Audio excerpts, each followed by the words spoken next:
Once the vaccination rates go up, there's an explosion of beauty again. We were among the first companies to start working from home, even before the government asked for private collaboration. My vision of beauty in Thailand is going to be a true OréalThailand.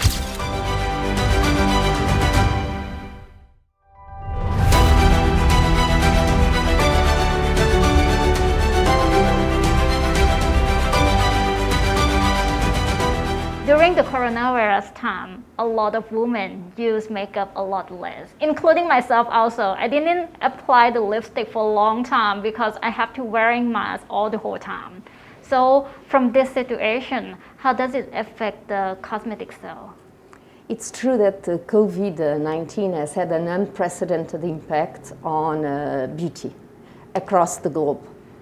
People use a lot of cosmetics for social events and each time they are with friends. What we do see at the same time is that once the vaccination rates go up, there's an explosion of beauty again. We are seeing that in several parts of the globe, like the USA, the UK, and other countries where vaccinations are up and running. So we shall see in the years to come the golden age of beauty in Thailand, as people will try to find every single occasion and moment to celebrate return to normalcy. We have heard a lot of time that women need one lipstick. So is this still happen during the coronavirus time? Absolutely. We see that actually beauty, be it skincare, hair care, but also makeup, has a very strong impact on self-esteem. So women turn to cosmetics as a way to uplift their spirits and to really face the difficulties of life in a better way. What has happened with COVID-19 is that likely, instead of going for very bold reds or very strong colors, they tend to use more transparent and forgiving colors as they are wearing masks most of the time.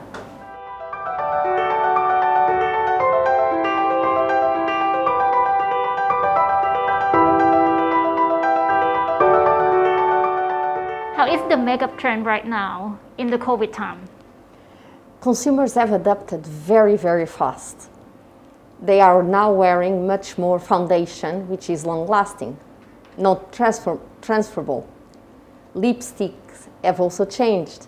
People are looking again for long-lasting lipsticks, and as I told you previously, the colors have taken a different taste, from very, very bold colors to more transparent, nude taste. What we are seeing as well is because we have this part of the face covered, Yes. women are totally going for very strong eye makeup statements as a way to express themselves. So there are differences, but definitely the appetite for makeup is there.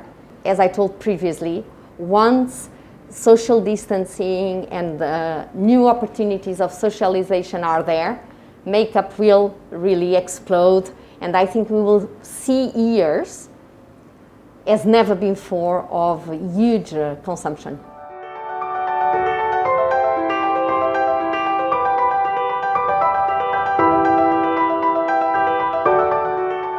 Is it true that selling the cosmetic is way more difficult than selling other fashionable products? Like people want to try on first and they don't know like which color, which shading is matched with their skin tone. So what is your strategy regarding this matter? I wouldn't say it's more difficult because technology has made it much easier, in fact. And L'Oréal has been pioneering the tech revolution in beauty. We have acquired a company, Modiface, a Canadian company, that has developed a lot of virtual makeup-ons, skin diagnosis, and has helped us tremendously during the COVID. Because today, you don't want necessarily to try the lipsticks that other people have tried before, right? Right. So what people really prefer is to have their face on through augmented reality and have the feeling of applying a lipstick and seeing the impact of the color. So thankfully, technology has allowed beauty companies like L'Oréal to overcome those obstacles that could exist in the past indeed. How many brands that you take care of, and how do you take care of your employees during this time? So in Thailand, we manage 16 brands. They are among the most beautiful brands in the world and that people really like here in Thailand. The Thai team is composed of around 400 super talented team members. And of course, their safety has been the North Star of all the actions we've taken since the pandemic started. Let me give you some examples of things we've done. We were among the first companies to start working from home, even before the government asked for private collaboration. We have provided all our employees with masks, hand sanitizers, to make sure that they are protected. We've become a reliable source of information as well in a time where, you know, there's a lot of news and people don't necessarily know who to trust. In terms of vaccination, we applied and gave all the names of our teams, not just the people in the office, but people in the DC, the BAs that work with us in store, everyone that comes to the office. We gave their names to apply for vaccination. We are still waiting for our turn, as you know, for the moment. Vaccinations are still... we have given the names of everyone that collaborates with us. For the moment, we are still waiting for our turn. As you know, vaccines are in short number at the moment.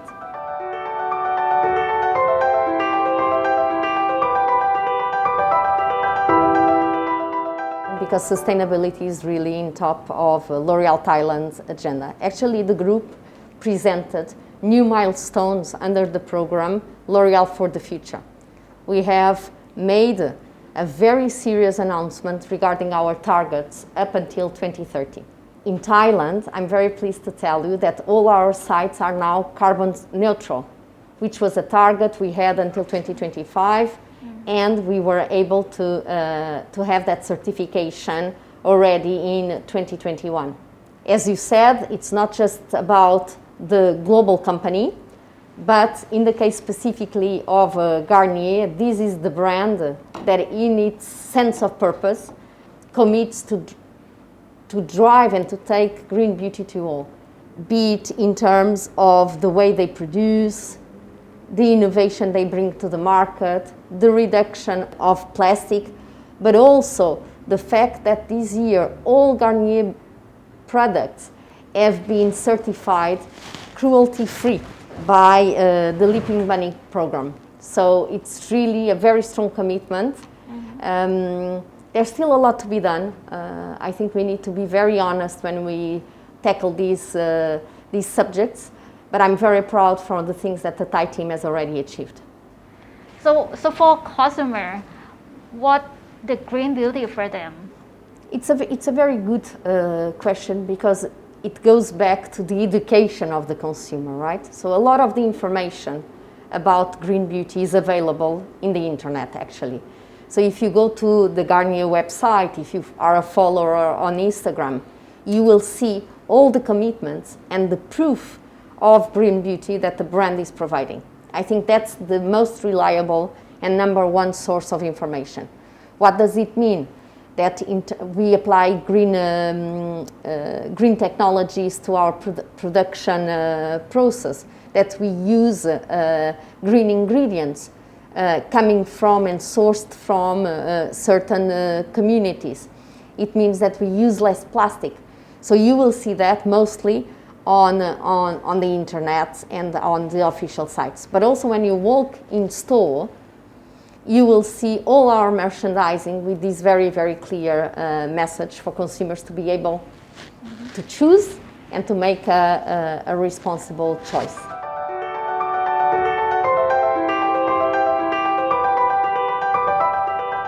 In what direction do you think starting cosmetic business should head to after the COVID crisis?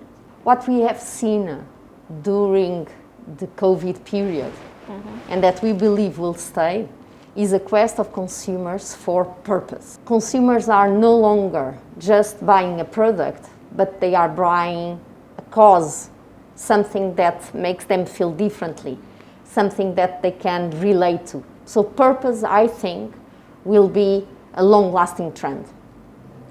The second thing we will be seeing is accelerated digitalization. The world has changed tremendously in the last 18 months, and it's going to accelerate that trend. The sustainability purpose that we just mentioned and spoke, it's also something that's going to stay, not just for the younger generations, but for everyone, as we do know that COVID-19 is likely to be a result of sustainability imbalances. Science and technology will have a new face. They have become the true heroes of this crisis, and consumers are looking for facts, for reliable sources, for brands that they can trust.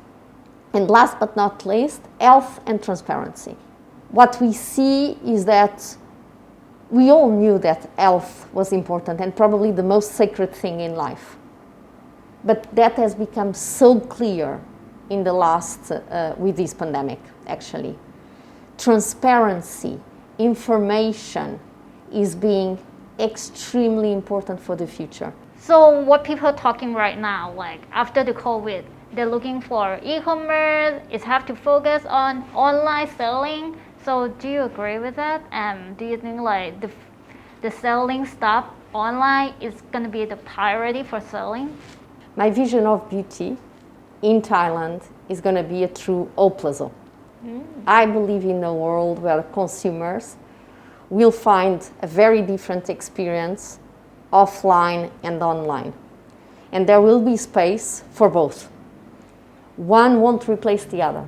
At the same time, I do believe that online behaviors will stick and will stay. But consumers will always like to have fun and to discover products and to interact in store. So what's going to be very important for the brands is to tell the whole story and consider the consumer and the person as a one. Well, they will find little bits of the brand in different touch points. But there will be space for everyone, especially here in Thailand, where people really like to try, really like to engage with the beauty advisor. So I think the world in the future will be definitely all plus all. Thank you very much for Thank today. you.